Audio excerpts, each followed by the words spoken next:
Hello दोस्तों, मैं हूं कलीम, आपका होस्ट और दोस्त कलीम, और आपको मैं दूंगा फिजिक्स के बारे में जानकारी। तो चलते हैं हम अपने क्लास 11th के फिजिक्स की तरफ। ये बहुत ही इंटरेस्टिंग टॉपिक है, तो इसलिए मैं बोलूंगा, मैं आपका होस्ट और दोस्त कलीम जो आपको दूंगा आज फिजिक्स का डोज। ऐसे लगेगा आपको जैसे पी रहे हैं इजीली, बहुत ही स्मूथली ग्लूकोज, क्योंकि कैसा डोज है ये? स्मूथली डोज है, इसलिए मैंने कहा स्वीट वाला ग्लूकोज कहा। तो आपको इजीली समझना है, बहुत ही आसान है। खेल खेल में हम बहुत सारी बातों को समझ जाएंगे। 11 का फिजिक्स जो है बहुत एडवेंचरस है, बहुत ही ज्यादा दैनिक जीवन में जो घटनाएं घटती है, जो हमारे आसपास में जो घटनाएं घटती है, उसको लेकर बहुत सारी बातें होती है। तो इन बातों को हम ध्यान में रखते हुए बहुत ही एडवेंचर के रूप में, बहुत ही दैनिक जीवन में उदाहरण देके उसके बारे में पढ़ेंगे। और तो अब उसके अंतर्गत आएगा हमारा जो चैप्टर है लॉ ऑफ मोशन, गति के नियम। तो दोस्तों सबसे पहले हम जानेंगे गति किसमें नहीं है? बताओ, बिना गति के कुछ होता है क्या? बता दीजिए आप मुझे, कुछ होगा?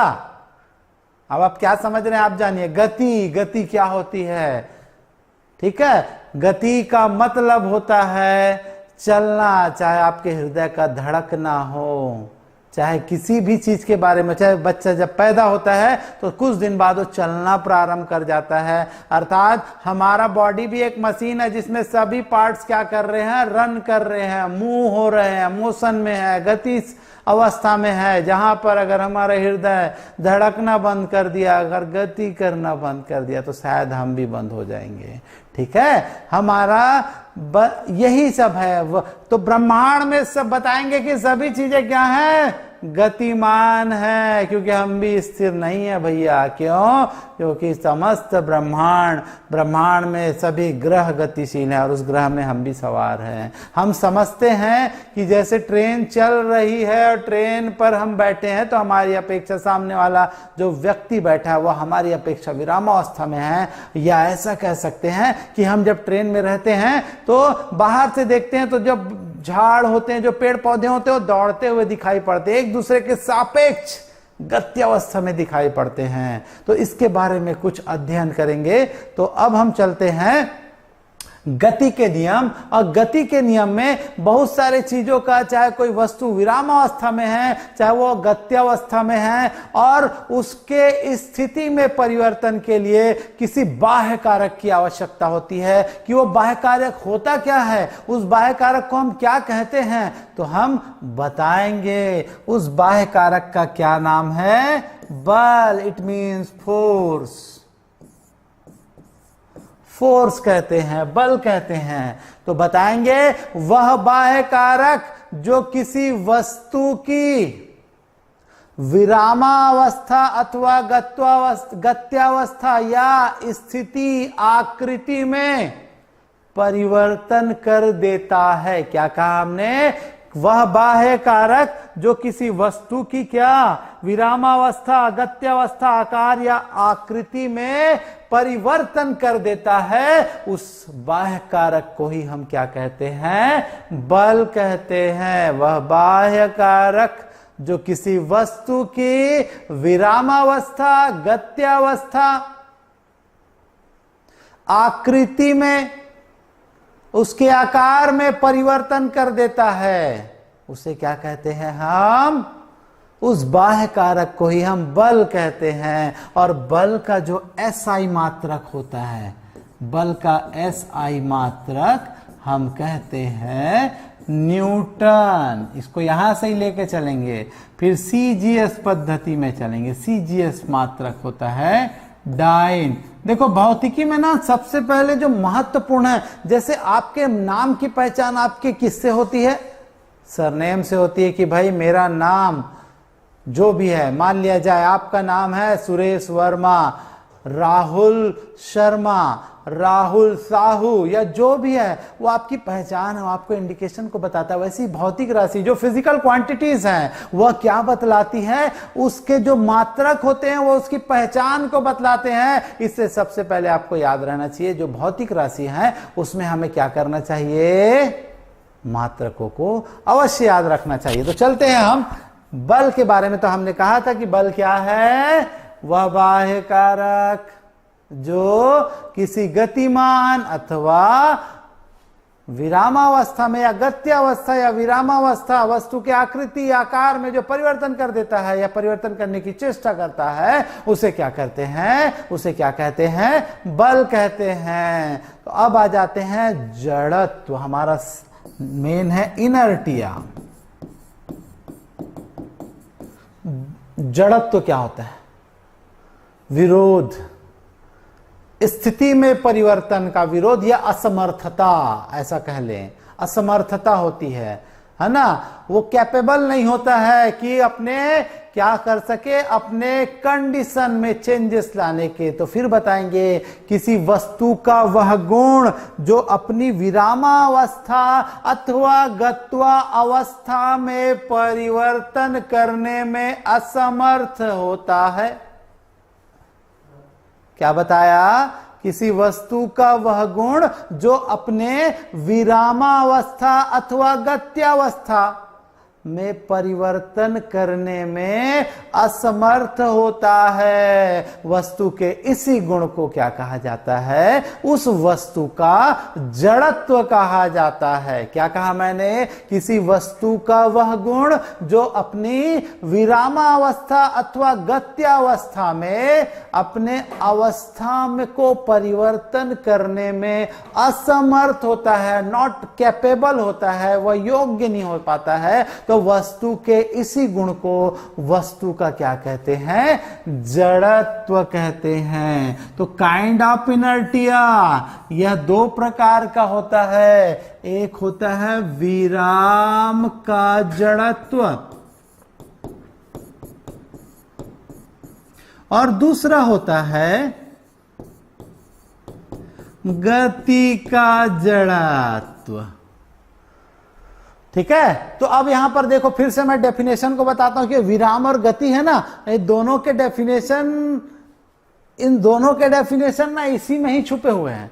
क्या बताया? किसी वस्तु का वह गुण जिसमें यदि वह अपने विरामावस्था अथवा गत्यावस्था के स्थिति में परिवर्तन करने में असमर्थ होता है, तब विरामावस्था बोलेगा तो विराम का जड़त्व हो जाएगा, और गत्यावस्था बोलेगा तो गति अवस्था में हो जाएगा, गति का जड़त्व। तो हम क्या चलेंगे? विराम का जड़त्व का क्या करेंगे? परिभाषा की तरफ चलेंगे। यदि कोई वस्तु विरामावस्था में है, यदि कोई वस्तु विरामावस्था में है तो वह सदैव कौन सी अवस्था में रहेगी? विरामावस्था में ही रहेगी, जब तक उस पर कोई बाह्य बल न लगाया जाए।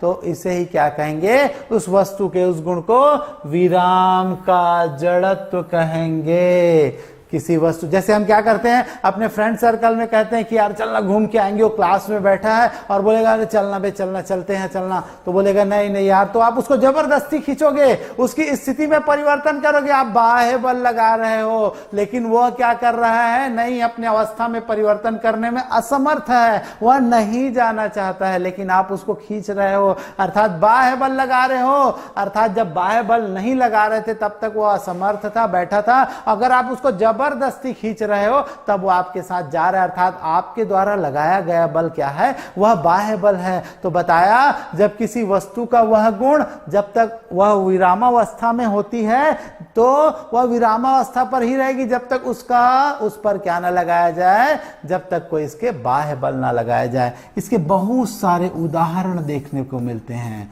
अब उदाहरण के अंतर्गत जब पहला उदाहरण है, और मैं बोलता हूं कि जब कोई बस विरामावस्था में होती है और अचानक से उसे क्या किया जाता है? चालू कर दिया जाता है, अचानक से उसे चालू कर दिया जाता है। आप इमेजिन करें, अगर आप स्कूल बस में जाते हैं या आप पब्लिक बस में जाते हैं या आप सिटी बस में जाते हैं, आप इमेजिन करिए जहां पर स्टॉपेज में रुकती है बस, और जब बस रुकती है और आप जब चढ़ते हैं और अगर आपको सीट मिलती है, और तो सीट मिलती है तो क्या होगा? अगर आप बैठते हैं और आप बैठते हैं तो जैसे ही गाड़ी ड्राइवर के द्वारा चालू की जाएगी तो आप क्या करेंगे? पीछे की ओर झटका खा के पीछे की ओर हो जाएंगे। क्यों ऐसा होता है? इसका कारण ये होता है, अर्थात जो बस चलती है तो आपका नीचे का जो भाग, जो सीटिंग पोजीशन रहती है, केवल वही गत्यावस्था में आती है, लेकिन आपकी जो बॉडी होती है, वो ऊपर की जो बॉडी होती है वो विरामावस्था में ही होती है, जिसके कारण आप क्या हो जाते हो, पीछे हो जाते हो। ये रीजन है। इसी प्रकार से क्या बता सकते हैं, और भी बता सकते हैं कि जब पेड़ पर जब कोई फल को हम तोड़ते हैं तो कैसे वह टूट जाती है। तो हम बताएंगे, जब पेड़ पर जब फल तोड़ा जाता है तो पेड़ को जब हिलाया जाता है तो उसकी जो टहनियां क्या होती है, गतिशील हो जाती है, और उसका जो फल है वो विरामावस्था में होता है, तो टहनियां क्या होती है, हिलती है और उसको ब्रेक कर देती है और हमारा फल नीचे की ओर गिर जाता है। ये भी विराम का जड़त्व का ही उदाहरण है। तो क्या क्या उदाहरण दिया हमने? एक तो उदाहरण दिया कौन सा, और भी उदाहरण देख सकते हैं। अगर बंदूक से अगर किसी कांच की खिड़की को हमने गोली से मारा तो गोली की जो गति बहुत अधिक होती है, इसलिए क्या होती है, जितने भाग पर गोली क्या करती, जैसे कांच पे पड़ती है उसकी गति बहुत अधिक होने के कारण वह क्या कर जाती है, उस पे छेद कर देती है, अर्थात उतने भाग को, अपने साइज के बराबर भाग को वहां से तोड़ के ले जा लेती है। लेकिन जब हम पत्थर से मारते हैं तो पत्थर से जब मारा जाता है कांच की खिड़की को तो क्या हो जाता है, क्योंकि पत्थर का वेग बहुत कम होता है, इसलिए क्या होता है, वो अपने वेग को पूरे रूप से सब में संचरित कर देता है और कांच क्या हो जाता है, पूरा पूरा टूट जाता है। तो प्यारे बच्चों, ये था किसका उदाहरण, विराम का जड़त्व का उदाहरण।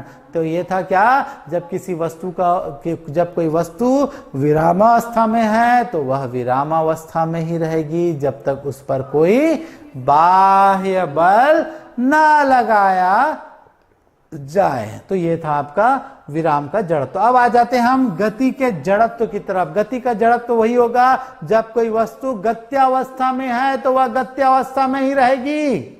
जब कोई वस्तु गत्यावस्था में है तो वह गत्यावस्था में ही रहेगी जब तक उस पर बाह्य बल ना लगाया जाए। आप देखिए, गाड़ी चलाते हैं, आप गाड़ी चला रहे हैं, आप स्पीड में एकदम, आपकी गाड़ी बहुत ही ज्यादा स्पीड में है या नॉर्मल स्पीड में, लेकिन स्पीड में है, रनिंग है, चल रही है, गत्यावस्था में है, तो आपको क्या करना पड़ेगा, जब तक आप ब्रेक नहीं लगाएंगे क्या होगा, क्या होगा, आपकी गाड़ी चलते रहेगी। लेकिन यह मानकर कि पूरा सतह समतल है, लेकिन आप यह भी जान ले, अगर घर्षण को इसमें मैं जोड़ दूं, एक समय के बाद तो रुकेगी। अगर फंडामेंटल नीचे तक जाए, बहुत डीप में जाए तो बहुत अलग बात है। लेकिन यहां पर हम कहां पर चल रहे हैं, हमने कहा कि जब कोई वस्तु गत्यावस्था में है तो वो गत्यावस्था में ही रहेगी जब तक उस पर कोई बाह्य बल ना लगाया जाए। तो फिर से वही बात आ जाती है, उसके भी एग्जाम्पल मिलेंगे कि जब चलती गाड़ी अचानक, बस को अचानक रोक दिया जाता है तो उसके यात्री कैसे हो जाते हैं, आगे की ओर हो जाते हैं। तो फिर वही बात हुआ, एक स्थिति क्या हो जाती है, उसकी गतिमान हो जाती है, तो वो क्या हो जाती है, अचानक से होती है, तो उसका बल, जो विरामावस्था का जो बल होता है वह क्या होता है, अर्थात गत्यावस्था की जो कंडीशन है वो पोजीशन पर लगता है और बाकी बल नहीं लग पाता है। तो क्या था हमारा गति का जड़त्व, किसी वस्तु पर क्या, कि जब कोई वस्तु गत्यावस्था में होगी तो वह गत्यावस्था में ही रहेगी जब तक उस पर कोई बाह्य बल ना लगाया जाए। तो ये था आपका जड़त्व के अंतर्गत बहुत सारा।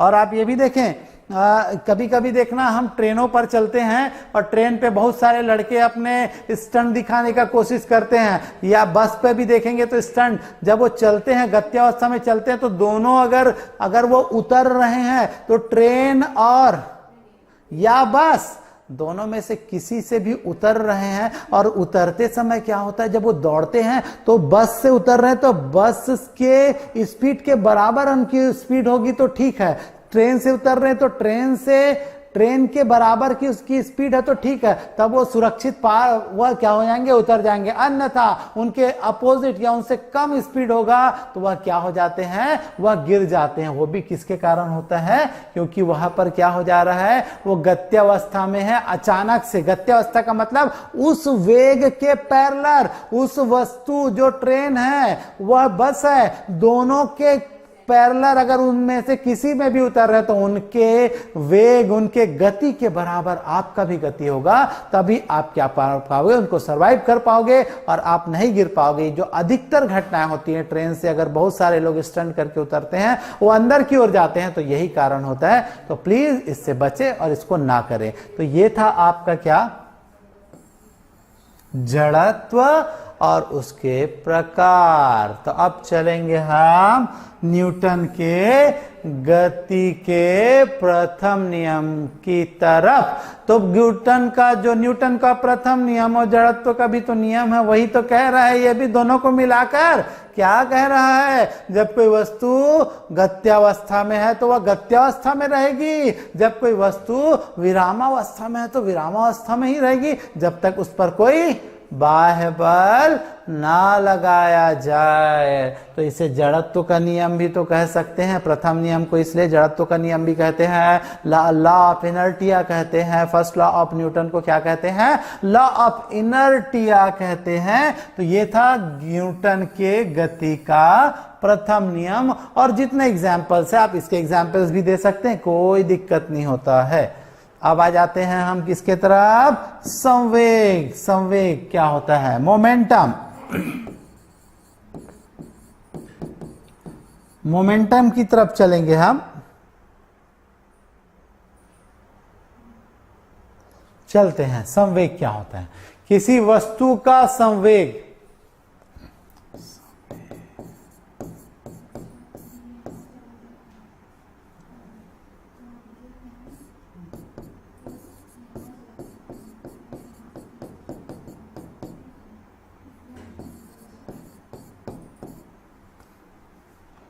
किसी वस्तु का संवेग उसके द्रव्यमान और उस वस्तु के वेग के गुणनफल के बराबर होता है, अर्थात P इज इक्वल, और इसे P से प्रदर्शित करते हैं, और P से प्रदर्शित करते हैं तो इसका होता है M इंटू V।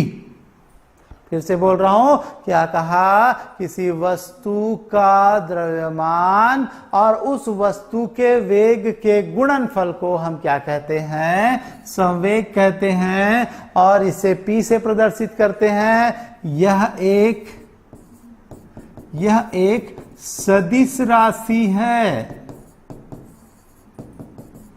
जिसका SI मात्रक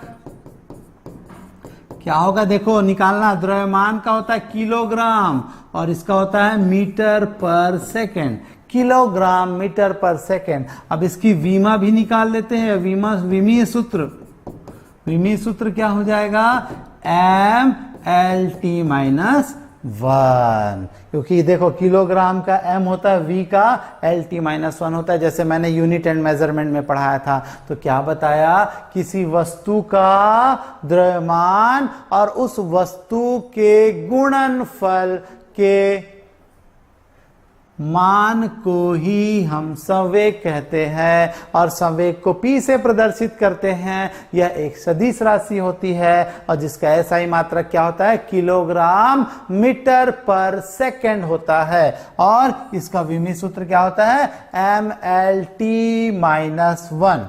आप देखें, संवेग के बारे में जाने। अब संवेग के बारे में जानकर फिर आगे चलेंगे।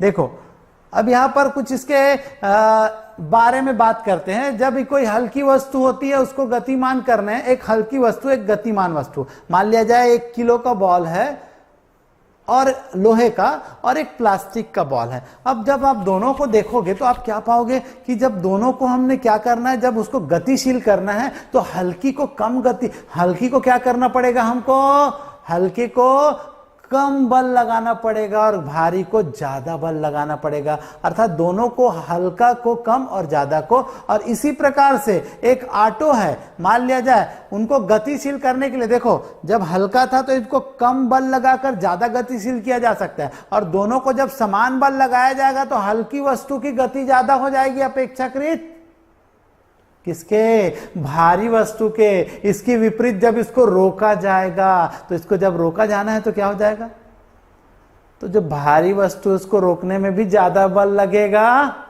है ना, और हल्की वस्तु को रोकने में क्या लगेगा, कम बल लगेगा, यही बताता है। तो m proportional to P proportional to V, P proportional to V, क्योंकि मैंने कहा है मेरे अकॉर्डिंग, मैं कह रहा हूं यदि द्रव्यमान का मान पूरे सभी जगहों पर एक समान होता है, याद रखिएगा इस बात को मैं कह रहा हूं दावे के साथ कि द्रव्यमान का मान क्या होता है, कांस्टेंट मान लीजिए द्रव्यमान को, क्योंकि वस्तु के भार में परिवर्तन होता है, द्रव्यमान में कभी परिवर्तन नहीं होता है, वेट अलग होता है, मास अलग होता है। इसलिए याद रखिएगा, मैंने कह दिया कलीम सर के according P proportional to V कहा, P समानुपाती, अर्थात संवेग का मान किस पर निर्भर करता है, वेग पर निर्भर करता है। अर्थात वेग जैसे जैसे बढ़ेगा, वेग का मान जितना अधिक होगा उतना ही संवेग का मान होगा। वही चीज को मैं एग्जाम्पल के माध्यम से आपको बताने का कोशिश किया। तो संवेग क्या था, किसी वस्तु का द्रव्यमान और उसके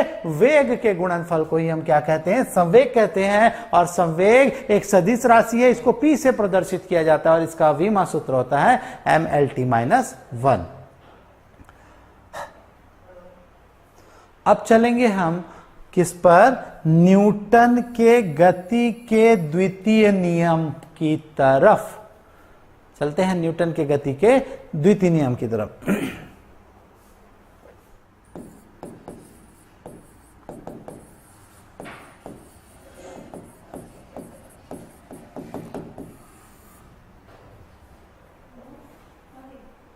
किसी वस्तु में संवेग परिवर्तन की दर, ध्यान से सुनेंगे, किसी वस्तु में संवेग परिवर्तन की दर उस पर आरोपित बल के अनुक्रमानुपाती होता है। अब इस संवेग कहा, फिर जब देखो इजीली एकदम इजी वे में एकदम स्प्लिट करके मैं बताता हूं। संवेग तो मैंने कहा संवेग, फिर कहा परिवर्तन, तो संवेग में परिवर्तन। मैंने कल बताया था डेल का मतलब होता है क्या, परिवर्तन। संवेग जोड़ दो तो संवेग में परिवर्तन, वेग जोड़ दो तो वेग में परिवर्तन, त्वरण जोड़ो तो त्वरण में परिवर्तन, इस प्रकार से होगा। तो क्या हो गया, संवेग में परिवर्तन, दर, दर मतलब समय, तो इसे ही कहते हैं संवेग में परिवर्तन की दर। तो बताया किसी वस्तु में संवेग परिवर्तन की दर उस पर आरोपित बल के अनुक्रमानुपाती होता है। फिर से बोल रहे हैं, किसी वस्तु में संवेग परिवर्तन की दर उस वस्तु पर आरोपित बल के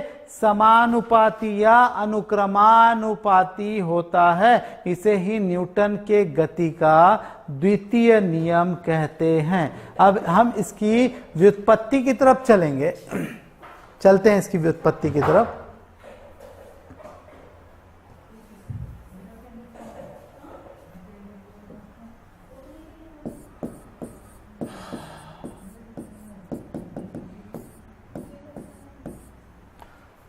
फिर से बोल रहा हूं, किसी वस्तु में संवेग परिवर्तन की दर उस पर आरोपित बल के अनुक्रमानुपाती होता है। इसे गति के द्वितीय नियम, न्यूटन के गति का द्वितीय नियम कहते हैं। मान लिया जाए, पहला पॉइंट, माना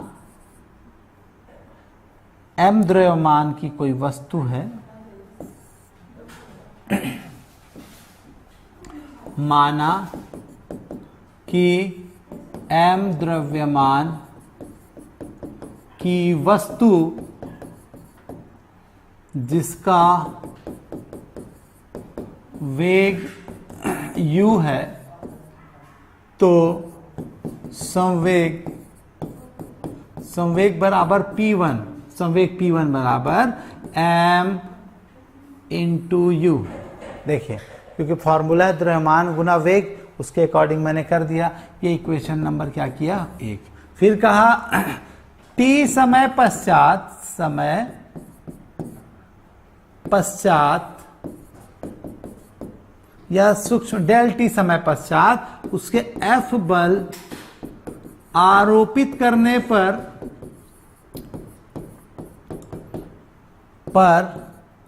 वेग क्या हो जाता है, v हो तो संवेग बराबर, संवेग क्या हो जाएगा, P2 हो जाएगा m इंटू v। ये समीकरण 2।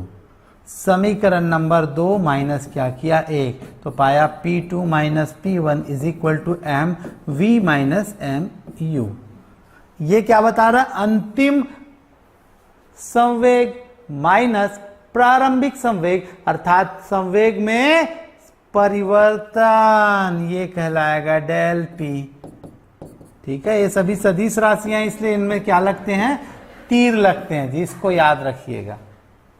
ठीक है, तो हमने क्या किया, m कॉमन निकाला, v माइनस यू, फिर यहां पर फिर आ गए, बोला कि भाई चूंकि ये तो अंतिम वेग है माइनस प्रारंभिक वेग है, इसलिए ये क्या हो जाएगा, डेल v हो जाएगा, अर्थात वेग में परिवर्तन। तो मैंने मान रखा del p is equal to m del v। तो हम क्या करेंगे, संवेग परिवर्तन की दर कहेंगे, संवेग परिवर्तन की दर। जैसे ही दर शब्द का प्रयोग किया भैया, डेल टी को हमने बुला लिया है, अर्थात सबको भाग दे दिया, del P upon del T is equal to क्या, M del V upon del T. चूंकि हम जानते हैं त्वरण बराबर होता है वेग में परिवर्तन की दर, ये फॉर्मूला होता है त्वरण का, हमने पढ़ा भी है, किस पर, समान परिवर्तित त्वरण पर।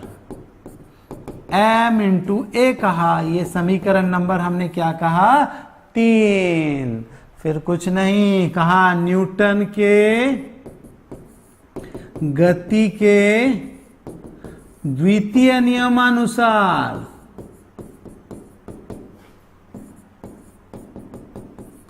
क्या था, F del P upon del T, ठीक है, is equal to F proportional to. तो एफ इज इक्वल टू क्या हो जाएगा, यहां पर जो है हम मान रख देंगे, आप देखेंगे क्या कि इस del P upon del T के बदले में हम क्या रख देंगे, del P upon del T के बदले में हम क्या रखेंगे, एम ए रखेंगे।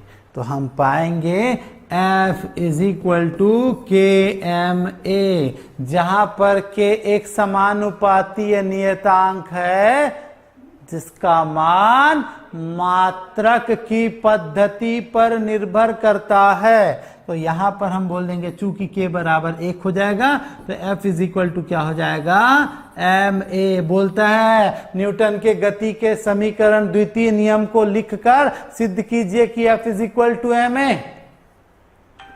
तो यहां पर हमने क्या कर दिया, हमने बता दिया F इज इक्वल, अर्थात किसी वस्तु पर लगने वाला बल उसके द्रव्यमान और उसके त्वरण के गुणनफल के बराबर होता है।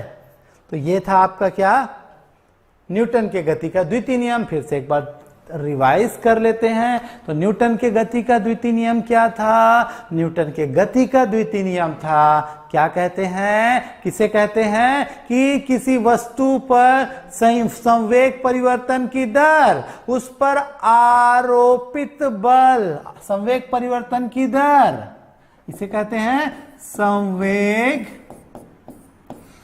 परिवर्तन की दर,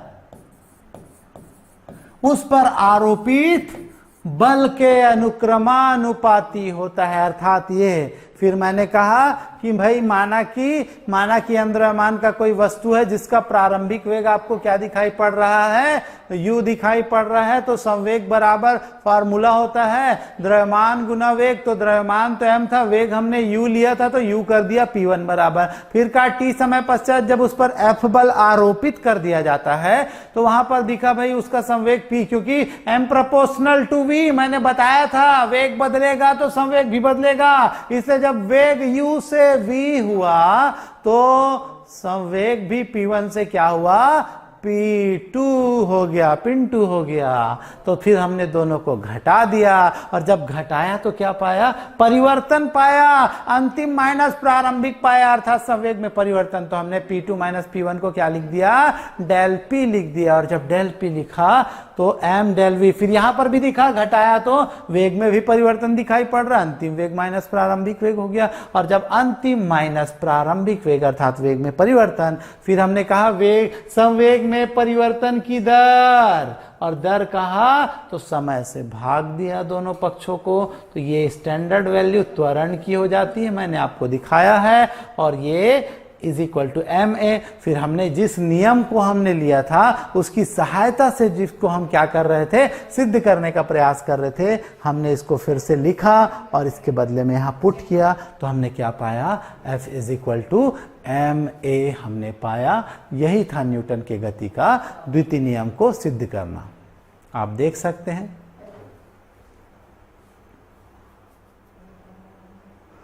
अब हम क्या करेंगे, यहां पर क्या होगा, यहां पर अब SI पद्धति और CGS पद्धति में संबंध बताएंगे। SI पद्धति एवं CGS पद्धति में संबंध। तो बताया भाई कि SI में क्या होता है, द्रव्यमान F इज इक्वल टू द्रव्यमान गुना त्वरण। F न्यूटन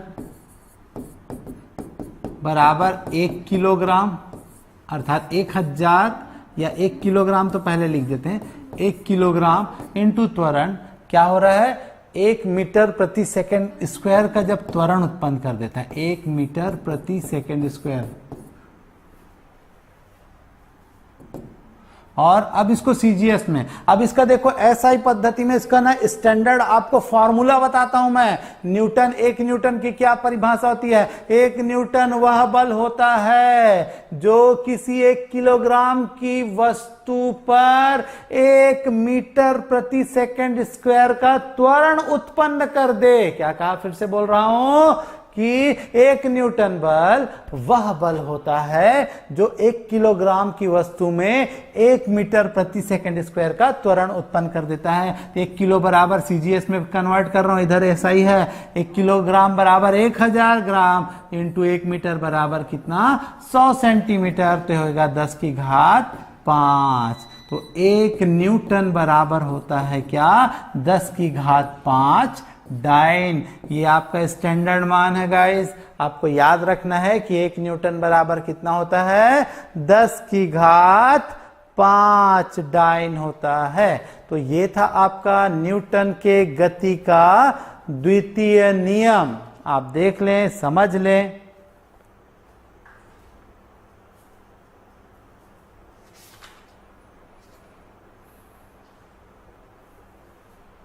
अब हम चलेंगे हमारे अगले टॉपिक की तरफ, आवेग। आवेग की तरफ चलेंगे।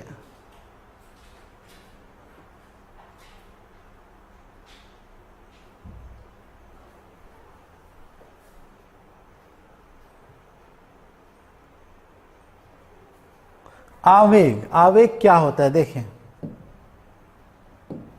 ये देखिए आवेग, इम्पल्स, आवेग, इम्पल्स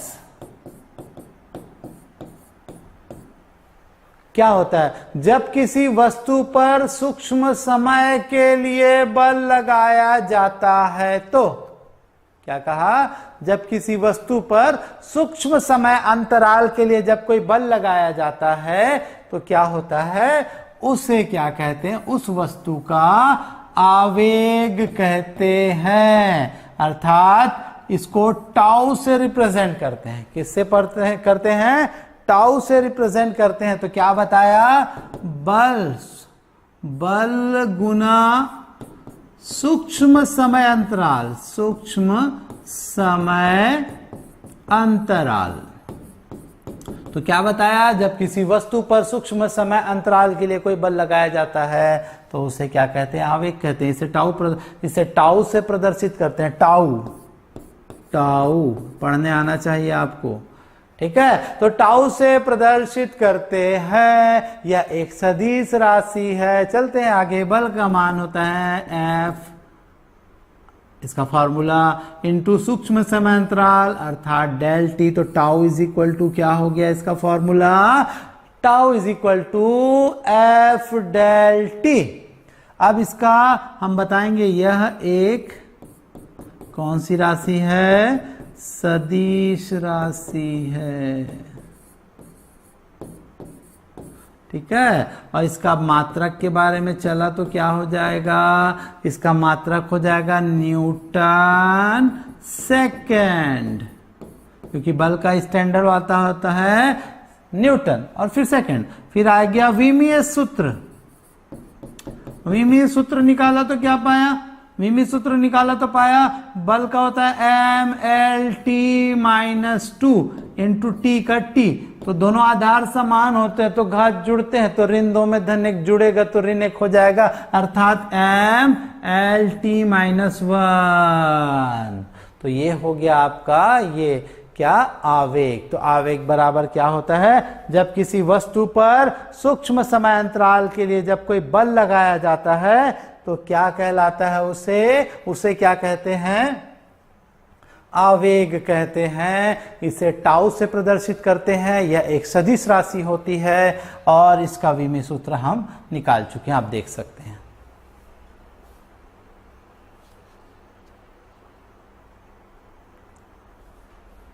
अब हम चलेंगे हमारे नेक्स्ट टॉपिक की तरफ। हमारे नेक्स्ट टॉपिक के अंतर्गत आता है कुछ एग्जाम्पल्स। मैं कुछ एग्जाम्पल दूंगा।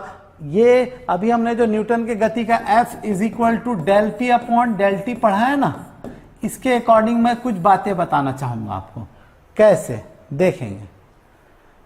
जैसे क्या कारण है कि क्रिकेट खिलाड़ी अपने ओर आने वाली गेंद को पीछे की ओर खींच लेता? आप देखेंगे अभी आईपीएल भी चल रहा है और आईपीएल चल रहा है तो आप मैच का बहुत ही जबरदस्त मजा ले रहे हैं पढ़ाई को छोड़कर, जो कि गलत है। सभी के एक समय होते हैं। आप अपने पढ़ाई को ज्यादा महत्व देवें और जो पढ़ाई है वो ज्यादा इंपॉर्टेंट है। खेल तो आते जाते रहेंगे, खिलाड़ी भी आते जाते रहेंगे, लेकिन ये वर्ष एक बार आया है। 2020 बार बार नहीं आएगा। आईपीएल बार बार आएगा, 12th भी बार बार आएगा, हर क्लास भी बार बार, 11th भी बार बार आएगा, बशर्ते आप एक साल पिछड़ जाएंगे। आप इस साल क्लियर नहीं कर पाए तो अगले साल एक साल आप पीछे हो जाएंगे। तो प्लीज आप लोग क्या करें? पढ़ाई के लिए ज्यादा सिंसियर रहें। जब लाइव क्लासेस चल रही हैं तो आप लाइव क्लास, जो फ्री लाइव क्लास चल रही है आप लोगों के लिए, उसका पूरा बेनिफिट लीजिए।